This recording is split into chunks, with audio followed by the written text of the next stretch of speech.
वर्ग 3 के सभी विद्यार्थियों के लिए एक बहुत इंपॉर्टेंट अपडेट है। आप सबको इस वीडियो को ध्यान से सुनना है क्योंकि हो सकता है कि एंड टाइम पे डॉक्यूमेंट वेरिफिकेशन से आप बाहर हो जाए या ज्वाइनिंग आपकी रुक जाए। अभी जब आपको पता है कि जो अभी चयन परीक्षा हुई है 2025 में, जो अक्टूबर में हुई थी, उसको ध्यान में रखते हुए कुछ ऑप्शन सिलेक्ट करने में कुछ स्टूडेंट के साथ गलती हुई है। तो क्या पूरा मामला है वो बता देता हूं।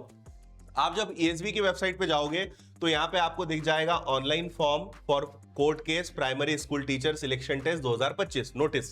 इस पर जब आप क्लिक करोगे तो ये आएगा। इन्होंने सारी चीजें लिख दी कि भाई 18 जुलाई से 25 अगस्त तक इसके फॉर्म भरे गए थे।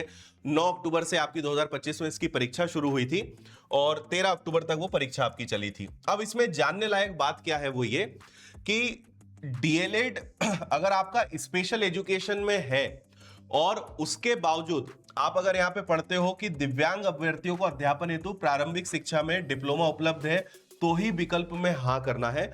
बहुत सारे बच्चों के साथ यह हुआ था कि डीएलएड की डिग्री तो है लेकिन स्पेशल एजुकेशन की डिग्री नहीं है उनके पास, उसके बावजूद उन्होंने हां पर टिक कर दिया था। अगर इसको और स्पष्ट भाषा में कहूं कि अगर आपके पास डीएलएड स्पेशल एजुकेशन की डिग्री है तभी आप स्पेशल किड्स या जो दिव्यांग बच्चे हैं विद्यार्थी उन्हीं को आप पढ़ा सकते हो। पर कई बच्चों के पास वो डिग्री नहीं थी, उसके बावजूद भी उन्होंने हां पे टिक कर दिया है।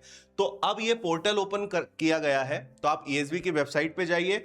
अगर आपके पास डीएलएड स्पेशल एजुकेशन का डिप्लोमा नहीं है और आपने हां पे टिक करा है तो आप जाइए, नहीं पे टिक कर दीजिए। बस इतना सा काम आपको करना है। और अगर पहले से नहीं पे टिक करा हुआ है तो कोई दिक्कत नहीं है। और अगर ऐसा भी है कि आपके पास है और आपने नहीं पे टिक करा है तो हां पे कर दीजिए। तो ये एक अपडेट आपको करना है। पोर्टल कुछ दिनों के लिए इन्होंने ओपन करा है, तो आप इस नोटिस को भी अच्छे से पढ़ सकते हो। यहां लिखा हुआ भी है कि भाई 26 दिसंबर से 10 जनवरी तक इन्होंने पोर्टल ओपन कर दिया है। तो ईएसबी की वेबसाइट पे जाइए, हां या ना, अगर गलती हुई है तो उसको आप अपडेट कर दीजिए। अगर ऑलरेडी सही है तो आपको कुछ चेंज करने की जरूरत नहीं है। तो ये एक इंपॉर्टेंट अपडेट है, इसको ध्यान में रखते हुए आप चेंजेस कर दीजिएगा। तो फिलहाल ये नोटिस है जो आपको बताना था। बाकी यही चीज हमने यहां पे लिखी है, शायद आप समझ पाए होंगे। तो ये एक अपडेट था। बाकी और कोई इंपॉर्टेंट अपडेट आता है तो आप तक मैं पहुंचाऊंगा। Thank you. जय हिंद।